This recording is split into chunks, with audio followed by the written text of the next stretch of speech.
శ్రీనాథ కవి సార్వభౌమని శృంగార నైషధం 18వ భాగం 28/1/24.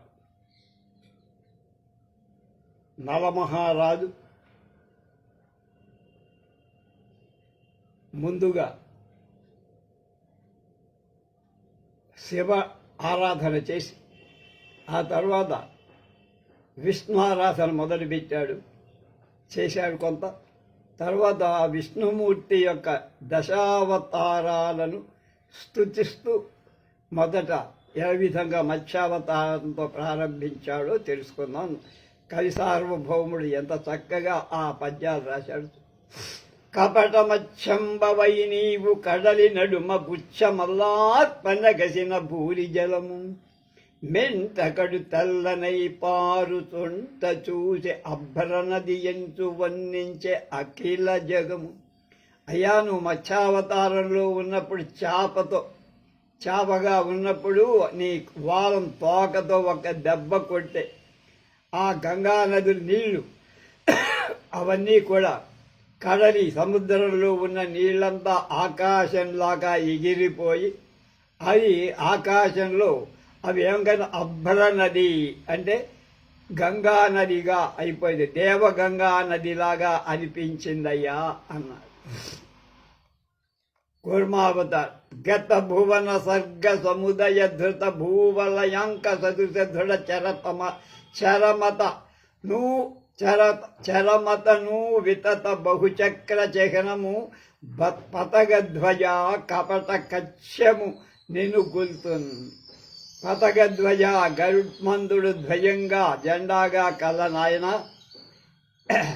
గత అతీతమైన భువన సర్గ లోక సృష్టుల యొక్క సముదయ సమూహంలో ధృత ధరింపబడిన భూవలయ భూచక్రాల యొక్క అంకా చిహ్నాలతో సదృశ సమానమైన దృఢ గట్టిదైన చరమతమ పృష్ఠభాగంలో వితత స్పష్టం అవుతున్న బహు అనేకాలైన చక్ర వలయాకారాలైన చిహ్నాలు గుర్తులు కలది అయిన కపట కశ్యపమును ఆది కూర్మ అవతారాన్ని ధరించిన నిన్ను కొలుతును సేవింతును. దేవా, నువ్వు చిరకాలం నుండి ప్రతి సృష్టిలో భూమండలంలో నీ వీపున దాల్చటం చేత దాని రాపిడి చేత వలయాకారాలైనటువంటి మచ్చలు నీ వీపు మీద పడుతున్నాయి కనుక నీ వీపు మచ్చలు పడినట్లుగా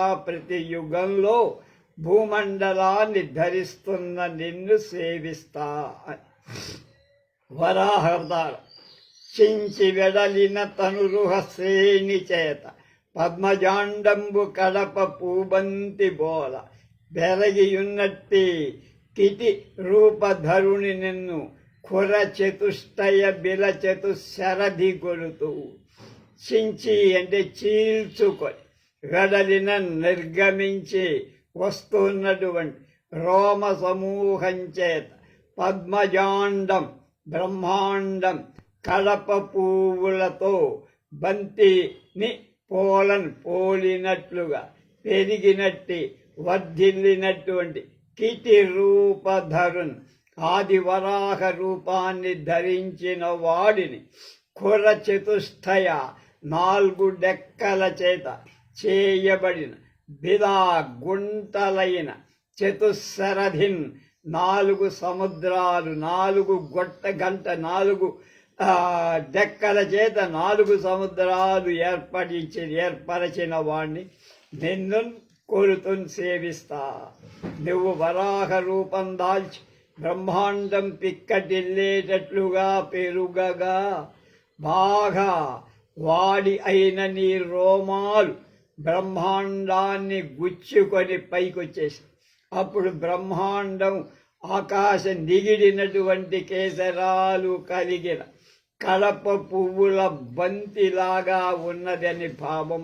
అలాంటి బ్రహ్మాండం బంతి వలె ఉన్నది చెప్పటం చేత వరాహ రూపం దానికంటే పెక్కు రెట్లు అలాంటి బంతి రూపంగా ఉండేటువంటి భూమిని నువ్వు కోరల మీద నిలిపెట్టావంటే నీ కోరలు ఎంత దృఢమైనవు.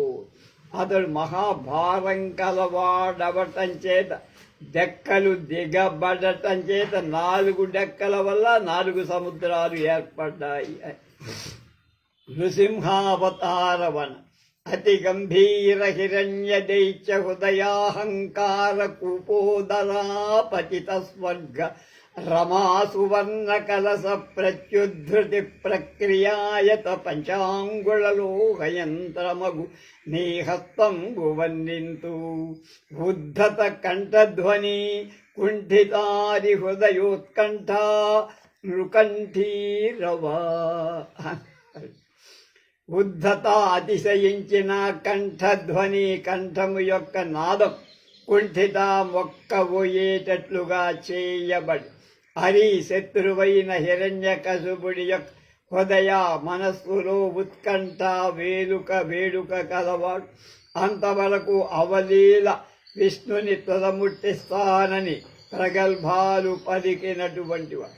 నరసింహుని కంఠనాదం వినంగానే భయం ఉత్సాహం విడిచాడని నృసింహన్ను కంఠీరవా నానభో నారసింహ అతి గంభీర మిక్కిలి లోతైన హిరణ్య దైత్య హిరణ్యకశిపుడనే రాక్షసుడేత హృదయ మనస్సులోని అహంకార గర్వమని కూప నూతి యొక్క ఉదర గర్భంలో పతిత పడినట్టు స్వర్గరమా సురలోక రాజ్యలక్ష్మి అనే సువర్ణ కలశ బంగారపు పాత్ర యొక్క ప్రత్యుద్ధృతి పైకి తీయటం అనే క్రియా వ్యాపారానికి ఆయత పొడువైన పంచాంగుళ 5 కొక్కాలు గల లోహయంత్రం ఇనుప యంత్రం వంటిది అంటే ఇనుప గాలం వంటిదైన నీ హస్తంలో నీ చేతిని వర్ణింతున్ కొనియాడుతాను.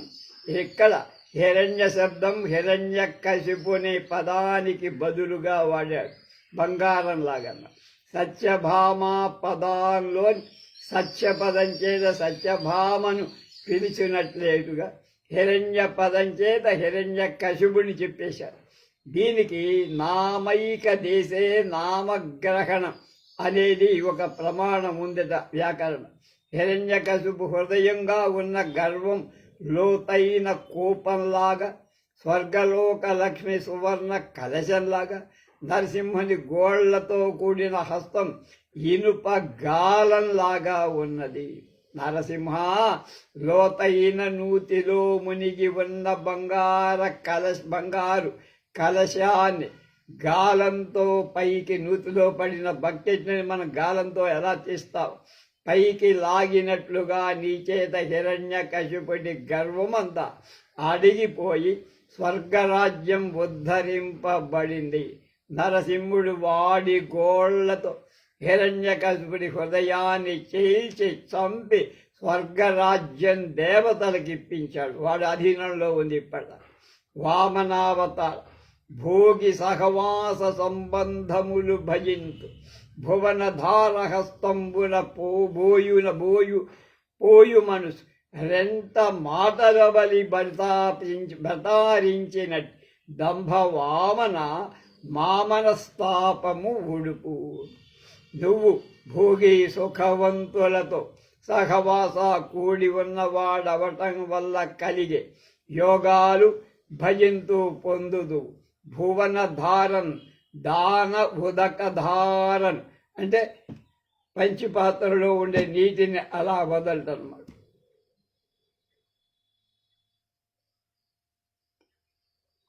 దానం చేసి నీవు సౌఖ్యంగా కలిసిమెలిసి ఉండటానికి నా చేతిలో ఉదకధారని వదులు. నువ్వు దానాలు చేసి నిఖిల సుఖాలు అనుభవించు అని వామనావతారంలో బలి చక్రవర్తికి చెప్పు. ఇందులో భోగి భువన అనే పదాలు శ్లేష. భోగం అంటే సౌఖ్యం, సర్పకాయం అంటే పాము శరీరం అని. అది కలవాడు భోగి అంటానబడ్డ. భువన అనే శబ్దానికి జలం, నీరు అనే అర్థం, లోకం అనే అర్థం మనకి తెలిసిందే. కనుక పైన చెప్పిన దానికి అంతరార్థం ఏమిటి? ఓ బలి, నువ్వు భోగి భోగి అంటే భోగాలు, సర్పాలతో సహవాసంతో. సర్పాలు ఎక్కడుంటాయి? పాతాళ లోకంలో. దాంతో సహవాసం కూడటానికి, సంబంధాలు పొందటానికి భజింతూ పొందుదు భువనధారం లోకాల పంక్తిని హస్తమున నా చేతిలో పోయం. సింపుల్గా చెప్పేశాడు పోతన గారు. తెగ వర్ణించాడు. ఇక్కడ సింపుల్గా చెప్పి, నా చేతికి అధీనం చేయవయ్యా, నీ దగ్గర సంపాదించిన లోకాలన్నీ నాకు ఇచ్చేయి. నీకు భూలోకంలో కాదురా, పాతాళ లోకంలో పాముల మధ్య గడుపు అని పాతాళానికి పంపించే. నువ్వు దుర్మార్గుడవు కనుక ఈ లోకాలని నాకు అప్పగించి, నువ్వు పాతాళ లోకం నీకు సరి అయింది, అక్కడ వెళ్ళి ద్వారానికి కాపరగా ఉండు అని పంపించి అని పలుకుతూ రెండర్థాల గల మాటతో బలి చక్రవర్తిని ప్రతాపరించి మోసపుచ్చిన కపట వమన అయినటువంటి మా మనస్తాపం, మా యొక్క మనస్సులో ఉండే విచారాన్ని ఊడుపు పొలగదేయి అన్నారు. పరినాక్రాంత సమస్తలోక బలి దైత్యధ్వంసియో దేవా, నీ అరకాలుద్ధతి రాహుమండలము బ్రహ్మాండంబుతో నొత్తిన కురు గుర్రం చెడబింసల సంధి బిత్వరలు నా ఘోరాహి, నీ అంఘ్రికిన్ గిరు చెప్పైన విధంబు నా వనములో గీలించినట్లయ్యేది. వాడేం తక్కువ కాదు కాదు, బలి చక్రవర్తి.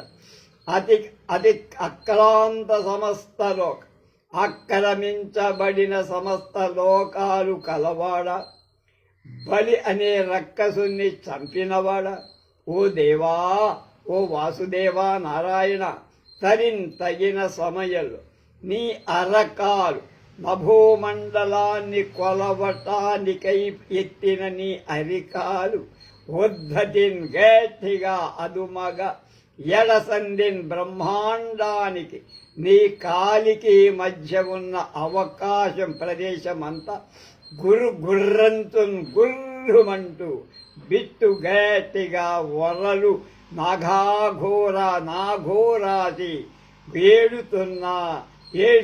ఏడుస్తున్న క్రూరుడైన ఆ రాహు నీ అంఘ్రికిన్, నీ పాదాలకు కెర్రు చెప్పుల్లాగా ఉంటాయి. పూర్వం కిరు చెప్పులు వాడేవారు. అయినటువంటి చెప్పు అయిన విధంగా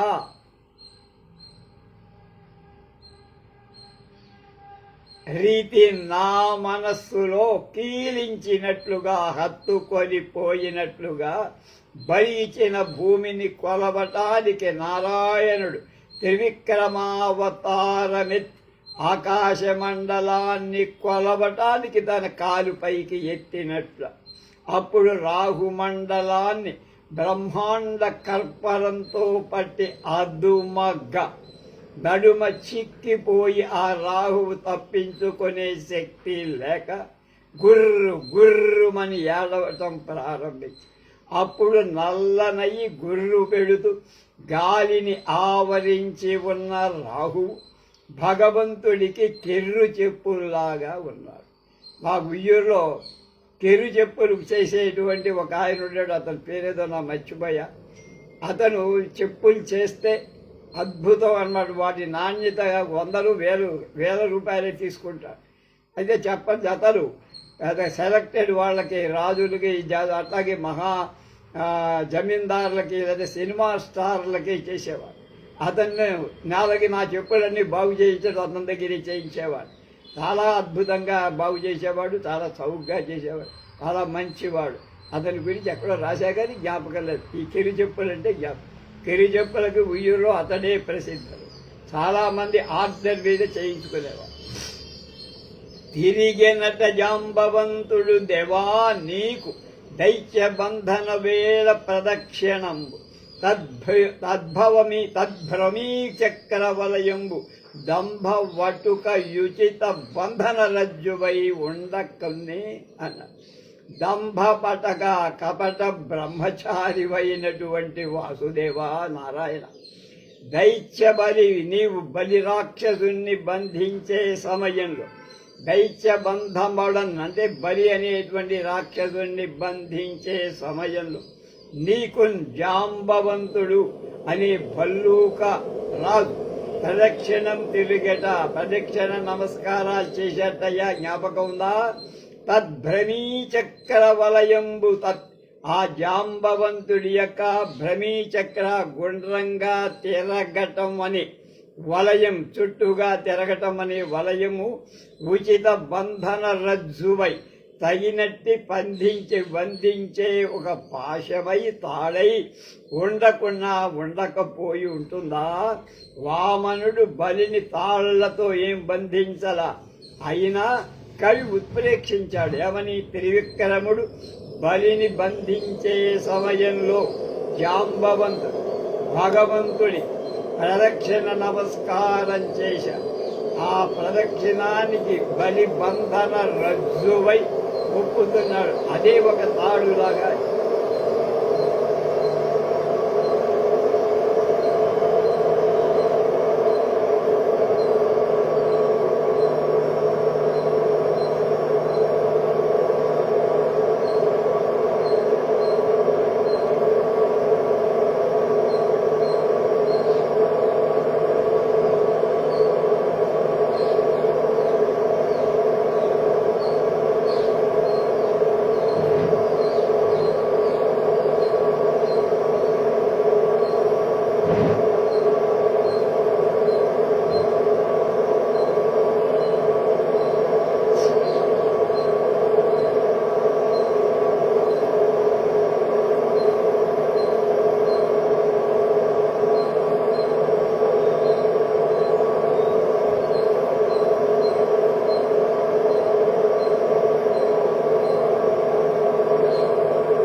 త్రివిక్రముడైనటువంటి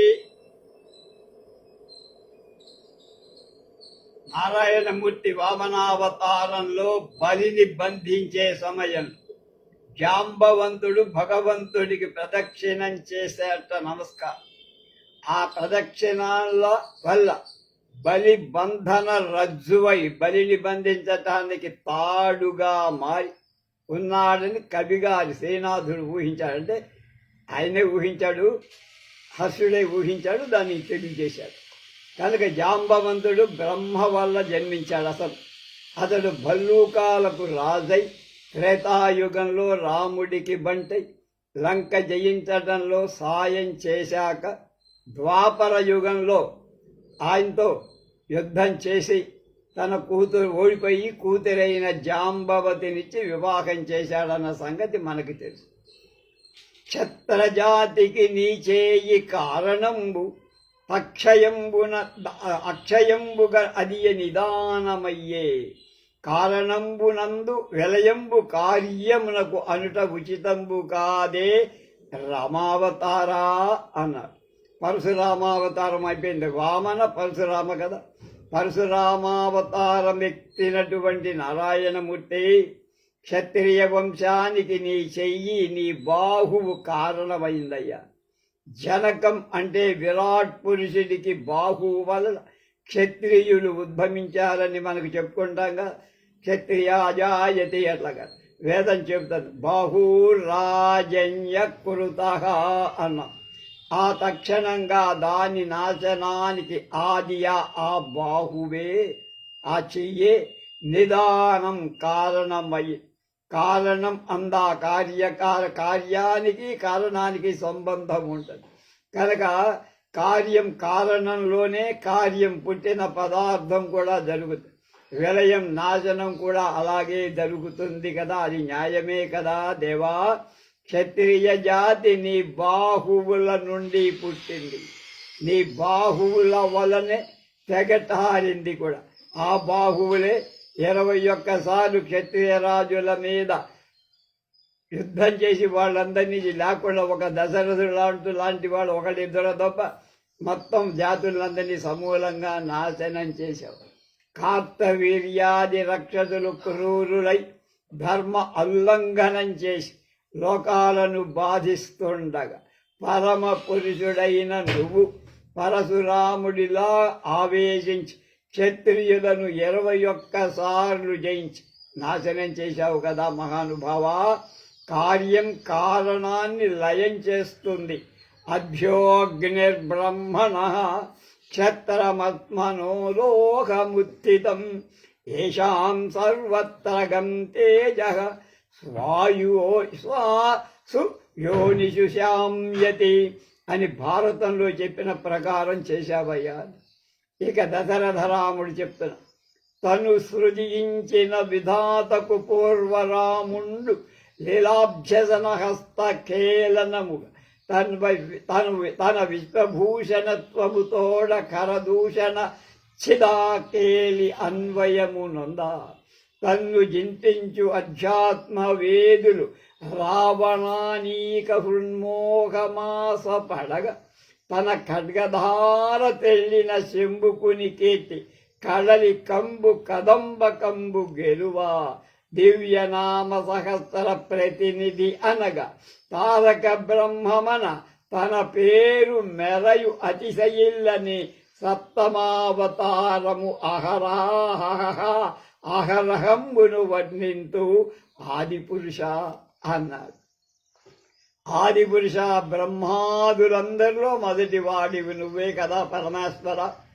తను సప్త అవతారంలో రాముడుగా పుట్టడంలో సృజించిన విధాతకును సృష్టించిన బ్రహ్మ పూర్వరాముడు నీ ముందున్న పరశురాము లీలా సృజించటంలో అభ్యాసం కొరకైన హస్తలేఖమునన్ లేఖనమునన్ చేతి వ్రాల్త అవటం చేత ఏదైనా మనం ఒక బొమ్మ తయారు చేసేటప్పుడు బాగా రావాలంటే ముందు రఫ్గా బొమ్మ చిత్రం రఫ్ చిత్ర అంటే చిత్తు ప్రతి తయారు చేస్తాం. రాసేటప్పుడు కూడా అలాగే చేస్తాం.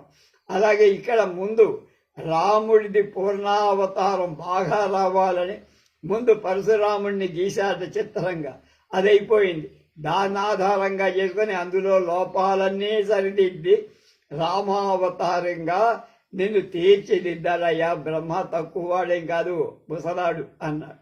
చేతి వ్రాత మొదలైగా లేఖకుడు ముందుగా తన చేతికి నేర్పు రావటాని కోసం వేరొక దాని మీద రాసి తన చేతికి అలాంటి చాతుర్యం లభించిన తర్వాత ప్రధానమైన రాతరస, మన డాక్యుమెంట్లు కూడా అంతే కదా, అలాగే తన చేతికి అలాంటి చాతుర్యం లభించడం తోడని ప్రధానమైన దాన్ని రాస్తారు. అది లోకంలో రివాజ్.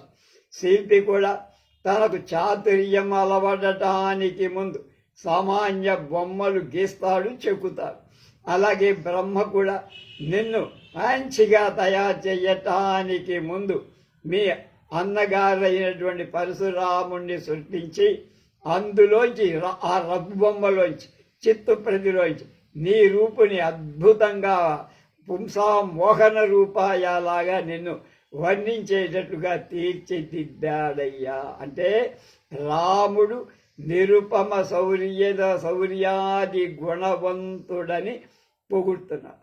అలా విశ్వభూషణత్వం చేత తన యొక్క జగాలకు అలంకారం అవ్వటం చేత కరాసుడి యొక్క దూషణుడనే వాడి యొక్క రజకాదుల దూషణాల యొక్క ఛేదించటం అని తేలి విలాసంతో, అంటే ఎవరో ఒక చాకలివాడు సీత గురించి ఏదో రాముడిని గురించి అపవాదుగా మాట్లాడటం కూడా తీసుకొచ్చేశారు. వేలి విలాసంతో అన్వయం సంబంధం అందం పొందుతుండగా రాముడు జగదాలంకారం వంటి వాడు అంటే లోకంలో శ్రేష్ఠుడు అంటాం. అలాంటి శ్రేష్టత్వం వహించిన వాడి దుష్టుల దోషణాలు ఖండించడం సహజంగానే ఉంటుంది. రాముడు లోక శ్రేష్ఠుడై ఉదయించి కరదూషణాది ఘోర రాక్షసులను చంపాడని, రజక దూషణం పోగొట్టడానికి సీతను అరణ్యవాసానికి సీతా పరిత్యాగం చేశాడని అర్థం.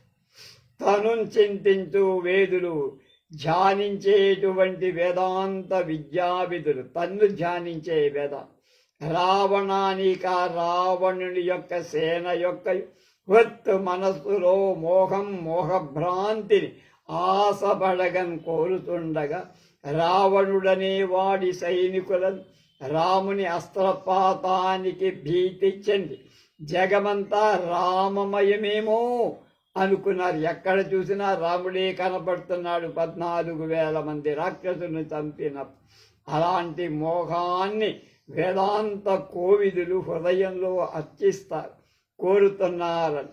రావణుడి వంటి వాడి కూడా భయభ్రాంతుణ్ణి చేసిందయ్యా నీ మోహన రూపం, నీ నిరుపమాన పరాక్రమత్వం, సమస్తం రామమయమే అనేటువంటి భావన కల్పించావే, అది ఆధ్యాత్మిక లక్షణం. తన ఖడ్గధారన్ ఖడ్గము యొక్క అంచు చేత తెల్లిన యశంభు కీర్తి, చచ్చిన శంభూకుడని వాడి కీర్తిని, అంటే వాడి కీర్తిని సముద్రంలో శంఖాల సముదాయం గెలువగా జయింపగా గొప్ప వాళ్ళ చేత మరణం కలగటం అనే అల్పులకు కీర్తికర. అలాంటి భగవంతుడు పూర్ణావతారమైన రాముడు లోకకంటకుడు మహాపరాక్రమవంతుడు అయిన రావణుని చంపడానికి అంటే జన్మించి అలా చేసి దుర్బలుడు బ్రాహ్మణ ధర్మాలను ఆచరించే శంభూకుణ్ణి చంపటం చేత ఆ శూద్రుడికి సముద్ర శంఖాలను మించిన ధవళ కీర్తి కలిగింది. ఆయన చేతిలో మరణం. రాముడి చేత చచ్చిన వాళ్ళు ముక్తులవుతారని రామాయణ ప్రసిద్ధి. అలా ఉండగా బలహీనుడు పాపి కపట వేషధారి అయిన శంభూకుడు రాముడి చేత చచ్చి ముక్తి పొందటం వాడికి కీర్తి కారణమని చెప్పడం విడిగా చెప్పక్కల. రాముడు రాజ్యమేలేటప్పుడు శూద్రుకుడైన శంభూకుడు బ్రాహ్మణ వేషధారి అయి ధూమపానం చేస్తూ తపం చేస్తుండగా ఆ అధర్మ కృత్యంతో లోకాలకు విపరీత మరణాలు జనించాయి. అప్పుడు రాముడు మృతి నొందిన బ్రాహ్మణ శిశువును బతికించటానికి పుష్పక విమానం ఎక్కి శంభూకుణ్ణి చంపేశాడని ఉత్తర రామాయణంలో ఉంది. కప్పచిప్పకు శంకువు కన్నా ఎక్కువ కీర్తి అని చమత్కారం. తన పేరు, తన నామం దివ్య దేవతా సంబంధమైన సహస్రనామ 1000 నామాలకు ప్రతినిధి సమానమైంది. అంటే విష్ణునామ సహస్రానికి రామనామం సమానమని. 1000 విష్ణునామాలు చదివింటే చాలు, అనంత పుణ్యం కలుగుతుంది. ఒక్క రామనామం ఒక్కసారి జపిస్తే చాలు. మెరజన్ ఒప్పుతుండగా పార్వతీ పరమేశ్వరుని చూసి కేనోపాయేన లఘున విష్ణోర్నామ సహస్రకం పండితై పట్యతే నిత్యం మహాపాతక నాశనం. మహాపాపాలు తొలగిస్తున్నదైనటువంటి విష్ణు సహస్రనామాన్ని పండితుడు నిత్యం సులభంగా పఠించే మార్గం ఏమిటి మహాప్రభూ అని పార్వతీదేవి పరమేశ్వరుని ప్రార్థిస్తే ఆయన ఇలా అన్నాడు: శ్రీరామ రామ రామేతి రమే రామే మనోరమే సహస్రనామ తత్తుల్యం రామ రామ వరానమే అన్నారు. దేవి, ఏ కారణం వల్ల రామనామం విష్ణు సహస్రనామాలకు సమానము, ఆ కారణం చేతనే నేను విష్ణు సహస్రనామాన్ని పాఠనం చేయకుండా శ్రీరామ శ్రీరామ అంటున్నా. అలాగే నువ్వు చెయ్యి అని ఈశ్వరుడు పార్వతికి బోధించాడు. అది రామావతార పరమార్థం. జనకాజ్ఞకునులొక జనవాదమునకు గానుర్వీజయుగు లక్ష్మినుజ్జగించి తదుని ఉజ్జగించితివి అదుని పుత్రుని చేసి తట్టి నెయ్యము పొంటెన్ అదుని పౌత్రుండవై అవతరిలితివి ధాత్రి క్వాకు సంతతి నుద్భవంబు అంది ఆశ్రయించిరి వారికి అమృతమిత్తు వలాయముగా విశ్రవసు కోర్మి కన్నెకు విశ్రవస్వము గోర్పనేర్పవేక్కబడితివి పెద్ద కాలంబు వాసిది ప్రియవధూటి అనుజునొకనాడు వాసి దేహంబు తొరగితివి ఎవడెరుగుడు నీ చందమిట్టిదనగా రాజితానేక గుణభద్ర రామభద్ర అన్నారు. నాయనా, నువ్వు తక్కువ వాడు కావురా, చాలా గొప్పవాడివి. ఏం చేశాడో చెప్తున్నారు. లక్ష్మణుడిని వదిలిపెట్టి ముందుగానే వెళ్ళిపోయా.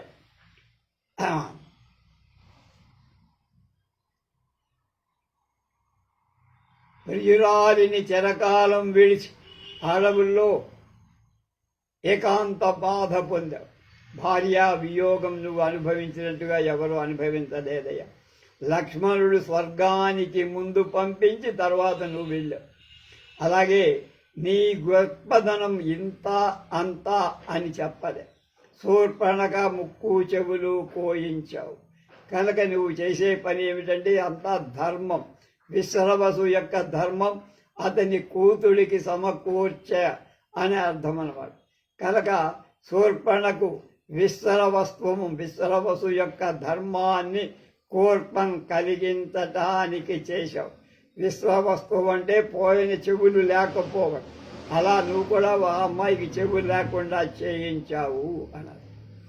కామ సమ్మోహిత క్రౌంచ ఘాతమునకు వగచి నీ చాటు కవిచంచువానికి నిజే కామమోహితయగు నింటి కష్టపరుప అనుజుబులు కొల్పితివి నీకు చనునే రామా.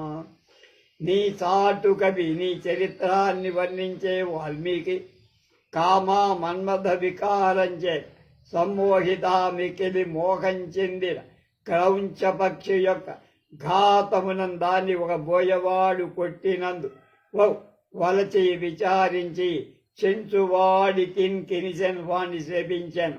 ఏమని? మా నిషాధ ప్రతిష్టాంత్వ అగమ శాశ్వతీ సమా యత్ క్రౌంచ మిథునాదేక అవధి కామమోహిత అని శపించావు కదా. శపించాడు ఆయన. ఎవరు? వాల్మీకి. కామమోహిత, కామం చేత పీడితమైన ఇంతిన్ అయినట్టి శూర్పణఖను కష్టపర్వన్ బాధించటానికి అనుజున్ తమ్ముణ్ణి పురికొల్పావు. లక్ష్మణ్ణి అంటే పురికొల్పావు. రామా, నీకు చనునే న్యాయమయ్యా. నీ దగ్గర ఉన్న కవికున్నంత దయ అయినా నీకుండదా? ఆయనము ఒక పక్షి చనిపోతే శ్లోకంగా మార్చేసి నీ చరిత్ర అంతా రాశాడా రామాయణంగా. నువ్వేమో అది నీ మీదకు వస్తే నీ తమ్ముడితో దాని ముక్కు చెవులు కోయించావా? ఏం న్యాయమయ్యా నీది అని నిందాస్తుతి, వ్యాజస్తుతి చేసి నందనోద్యానవాడికాంతరము స్వచ్చి వితరణ స్పర్ధబోల దైవత కుజంబు పెరికి దివి భూమి మీద పడవై చెప్పేచ్చినట్టి విక్రమాలంకరిష్ణు శ్రీ విష్ణు గొలుతూ అన్నాడు. కృష్ణావతారం వచ్చారు. దాన గుణంలోని విరోధం చేత నందనం అనే పేరుగల అంటే నందన ఉద్యానవనంలో మధ్య భాగంలో ప్రవేశించి దైవత కుజంబున్ కల్పవృక్షాన్ని పెర్రకి దాని పీకి భూమి మీద పడవేసి భూమి మీదకి తెచ్చి పేర్చినట్టి అతిశయించిన పరాక్రమంతో అలంకారంగా ఉన్న స్వభావం గల శ్రీ విష్ణుమూర్తిని కొలుతుని సేవిస్తారు. నారదుడు తీసుకొచ్చి పారిజాత పుష్పం ఇస్తే, నీ ఇష్టం, నీకు ప్రియమైన వాళ్ళకి ఇవ్వు, భార్యని కంటే రుక్మిణికి ఇస్తానని చెబితే ఇచ్చేస్తే, సత్యభామ కోపిస్తే ఆ కోపాన్ని పోగొట్టడానికి పారిజాత వృక్షాన్ని ప్రకరించుకు తీసుకొచ్చి దివిజ పారిజాతాన్ని భూలోక పారిజాతంగా చేసినటువంటి కృష్ణ పరమాత్మకు నమస్కారం. శైవమునాడు కర్పరీ శకలపాడు, శైశవమునాడు కర్పరీ శకలపాడు తెచ్చి కాళింది తరగల ద్రవ్వవై భావి బాణ భుజాదండ భంజనమున అభ్యసనమయ్యే నీకది అభ్యనాభా అన్నట్టు. కమలం నాభిలో ఉన్నవాడ, శైశవకాలం చిన్నతనంలో కర్పరీ శకలపాణి కొండ పెంకుల సమూహంతో, మనం కూడా అంతే, కొండ పెంకులు తీసుకొని నదిలోనూ కాలువల్లోనూ అలా ఏటవారుగా వెళ్తే అది తెప్పలుగా కొట్టుకుంటూ పెడుతుంది. మేమంతా చేసిందే. కాళింది తరగలన్ యమునా నది తరంగాలం త్రవ్వన్ ఖండితం అయ్యేటట్లుగా వైతూ చేస్తావు. చెల్ల పెంకులతో తటాకాలతో ఆడుకుంటావయ్యా. అలాగే ఎత్తుగా వచ్చిన తరంగాలను చీల్చుకొని కొంత దూరం పోయి అవి పడుతుంటాయి. అలా కప్పల్లాగా ఎగిరిపోయి వాళ్ళు కూలిపోతాయి. యమునా నదిని చేరి ఆ నదీ తరంగాలు తెగేటట్టుగా చెల్ల పెంకులు విసరుతూ, ఇది మన హాస్యుడు రాసిన శ్లోకమే, దాన్ని చక్కని తెలుగు చేశారు. చెల్ల పెంకులు విసురుతుంటారు. ఆ భావానికి వచ్చేటట్టుగా ఎందుకు చేశాట? బాణాసురుని అంటే ముందు బాణాసురుడి యొక్క భుజాదండ స్తంభాల వంటి భుజాల యొక్క భంజనములుకని ఛేదించటానికి అభ్యసనం అలవాటు అవుతుందా అనటానికి వీలుగా ముందే ఈ పని చేశావా? కృష్ణ, చిన్నతనంలో చెల్ల పెంకుల చేత యమునా నదీ తరంగాలను ఛేదించడం చివరికి ఎలా కనపడింది? బాణాసురుణ్ణి చేతులను ఖండించడానికి ఒక ప్రాక్టీస్ లాగా అనిపించిందయ్యా అన్నాడు కవి. వలపలి కన్ను నీకు రవి వారిజలోచన చందురుండు తాపలి నయనంబు కర్ణుడును బాద్ధుడు తత్ప్రియనందనుండు తత్కులజుడు వీరొకండొకనితో కలగింపసహించి తెట్లు కోవల పెట్లకు వలపలి లోచనాభ్యమును వామ దృగభ్యము వేరు. అచ్యుత, ఎవయా నీకు సూర్యుడో కన్ను, చంద్రుడో కన్ను. సూర్యవంశంలో పుట్టిన వాడొకడు చంద్రవంశంలో పుట్టిన వాళ్ళ ఇద్దరి మధ్య కయ్యాన్ని సృష్టించి వాళ్ళ చావు నీకు కారణమయ్యావు కదా. కనుక అర్జునుడు పార్థుడు నీకు ఎడమనేత్రమైన చంద్రవంశంలో పుట్టినవాడు. నువ్వు రవి సూర్యుడి వెలుబడి సూర్యుడు, నీకు రవి సూర్యుడు, వెలిపడి కన్ను చంద్రుడు, రెండవ కన్ను చంద్రుడు. కర్ణుడు తత్ప్రియ సూర్యుడు, కర్ణుడవుడు సూర్యవంశ సంభూతుడు కనుక అది ఒక కన్ను నీకు. ఇక్కడ నీవు బావ మరిది అయినటువంటి అర్జునుడు ఎడమ కన్ను. ఈ రెండు కళ్ళు సమానమే కదయ్యా, నీకు ఉన్న కళ్ళే కదా. ఆ రెండు కళ్ళలో సూర్యుడి యొక్క కంటుతో వాని సూర్యుడు అనేటువంటి కంటిని చంద్రుడు అనేటువంటి కంటితో చంపేశావయ్యా. ఏం మహానుభావుడురా నువ్వు. పద్మాల వంటి నీ కుడి కన్ను ఎడమ పద్మా వంటి ఎడమ కన్ను వేరే అయినాయా? రెండు నేత్రాలు నీకు సమానమే కదా. మరి నీ కుడి నేత్రానికి కుమారుడైన కన్ను మనుమడు కవుతాడు కదా నీకు. అలాగే సమీప బంధువు అర్జునుడు ఎడమనేత్రమైన చంద్ర కులాలంకారుడు కదా. వాడు దూర బంధువే కదా నీకు ఆలోచిస్తే. అలా దూరపు బంధువైన అర్జునుని పక్షాన్ని అవలంబించి దగ్గర బంధువైన కర్ణుణ్ణి కోల్చడం న్యాయంగా ఉందయ్యా. నువ్వు భక్త వత్సలుడు కానీ బంధుత్వం నీకేం పట్టదయ్యా.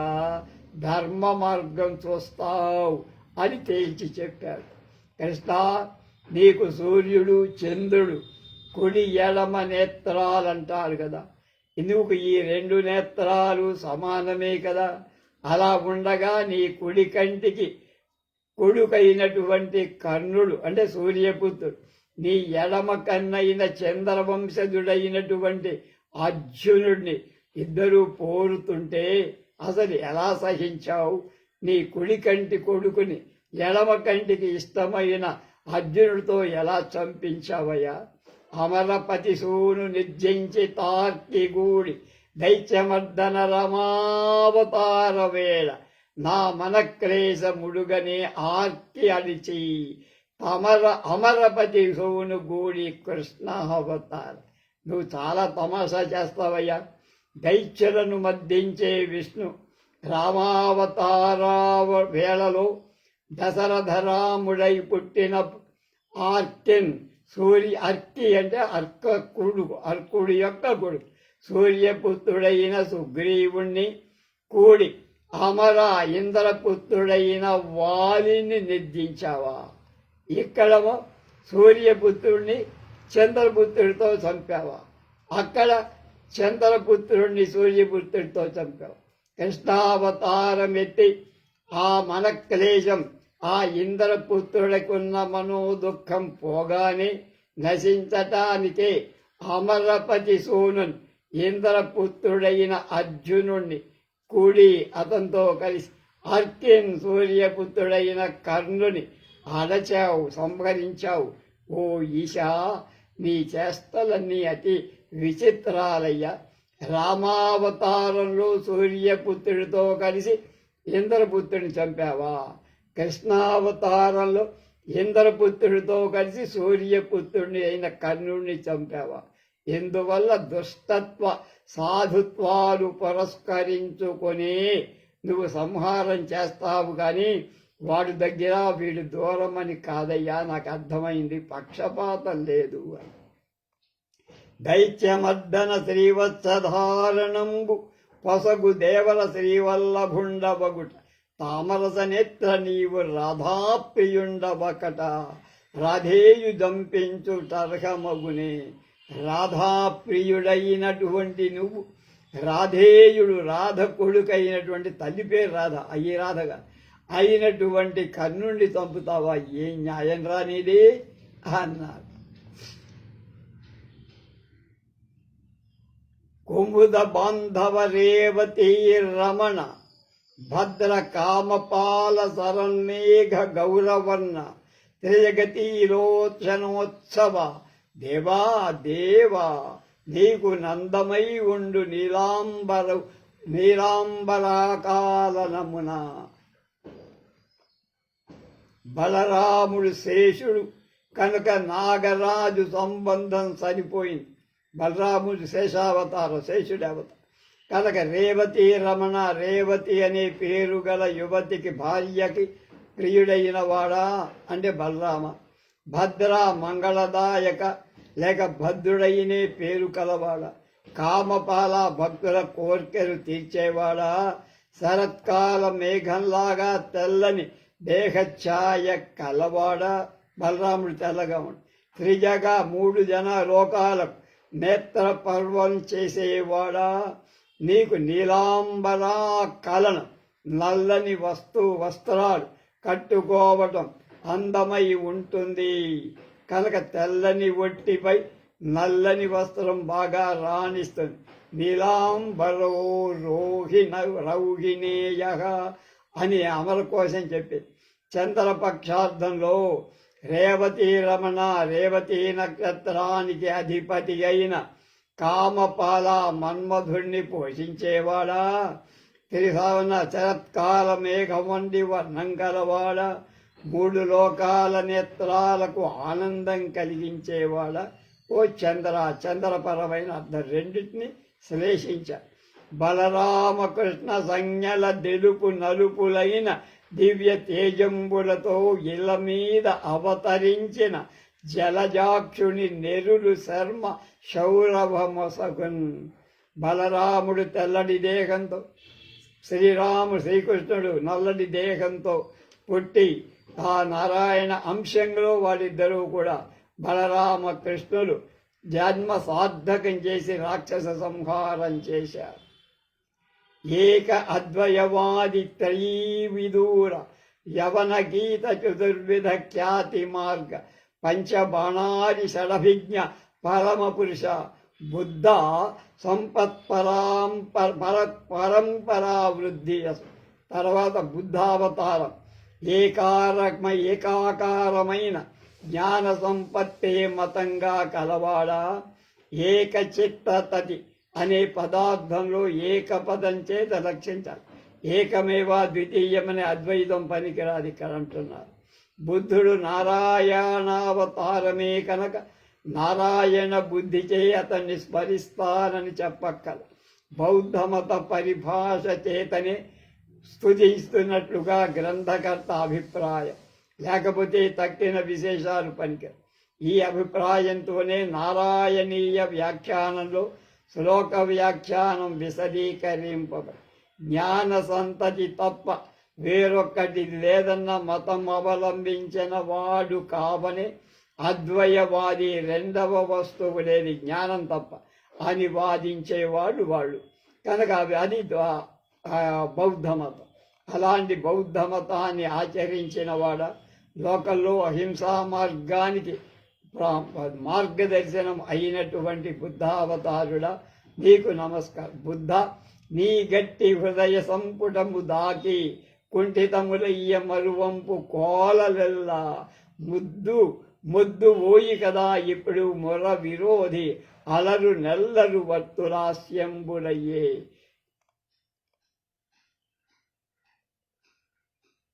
నీ ధైర్యం అనే కంచుకాన్ని తాకటం చేత మొక్కబోయిన గొడుగులాగా గుండ్రని ఆకారం కలగటం చేత ఆ బాణాలు పుష్పరూపాలు పొందాయి.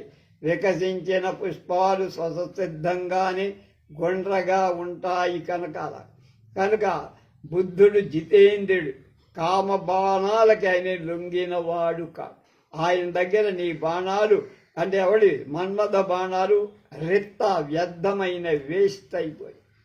ముఖ్య చతురాననుడవీవు ముని శరణ్య గౌణ చతురాననుండల కమలభవు. నీవు సర్వజ్ఞుడవు బుద్ధదేవ నిజము శంభు సర్వజ్ఞుడగుట లాక్షణిక వృత్తి. శంభుడు కూడా సర్వజ్ఞుడేగా ఈశ్వరుడు కనుక నీ కూడా ఆ నామం సరిపోయిందయ్యా అన్నాడు. చమత్కారం. జ్ఞాన కర్మేంద్రియోపాధి సంప్రభూత దశ మహాకల్క నిహార దశ శతాంశు దశమదివ్యా అవతారు అత్యంత నియతి కల్కి దేవుని నిగొల్తు కైటవ. చివరి అవతారం కల్కి అవతారాన్ని కూడా చెప్పేశాడు. ఈ అవతారం కైటభ అంతగా కైటభని చంపినవాడ 10 ఇంద్రియాల వ్యాపారాలను జయించి 10 మహాపాపాల సహస్రకరుడైన సూర్యుడు మంచునులాగా నశింపచేస్తున్నటువంటి 10వ అవతారమైన నిన్ను సేవిస్తా. విశ్వవ్యాప్త యశో నిశ్చైశ్వర్య సమృద్ధి విష్ణు యశుడను నామంబు ఈశ్వర కలికి సమాహ్వయము ఈశ్వర పదాహ్వయ నిశ్వసదర్భమయి ఇల్లు చెల్లు నీ జనకునకున్. కనుక ఇక్కడ విశ్వవ్యాప్తమైన నీ తండ్రికి విష్ణువు అనే పేరు వ్యర్థం కాలేదయ్యా. విష్ణువు అంటే నీతవు అతని కడుపులో పుట్టావని కీర్తి తెచ్చు. కనుక విష్ణు వంశ అని నిన్ను చెబుతుంది. విష్ణు అంశంలో పుట్టిన కల్కి అవతారం కూడా వ్యాసశీలం కలిగిన కీర్తి కలవాడు అని అర్థం. వ్యాపనశీలం కలిగిన కురువీర పంక్తి కంధర హిరణ్య కసిపుల జయించి దేవు అంబురహోదర మూడవతారంబుల నరహరి లీలా విలంబమున ప్రౌఢవుడవై 3వ అవతారంలో హిరణ్య కశిపుణ్ణి చంపావు. అర్జున ఛేదమరరించి దద్దచక్ర సన్నిభంబైన శివపరస్వధము చేద సర్వలోకేశ సంపూర్ణ చక్రధార బాణ భాంజనమనరింప పరువే నీకు. సమస్త లోకానికి అధిపతి అయినవు ఈశ్వరా. అర్ధచక్రంతో సగభాగంతో సమానమైన వాడి మండ్రగొడ్డలి చేత అర్జున ఛేదం కార్తవీర్యార్జుని ఖండించేశావు.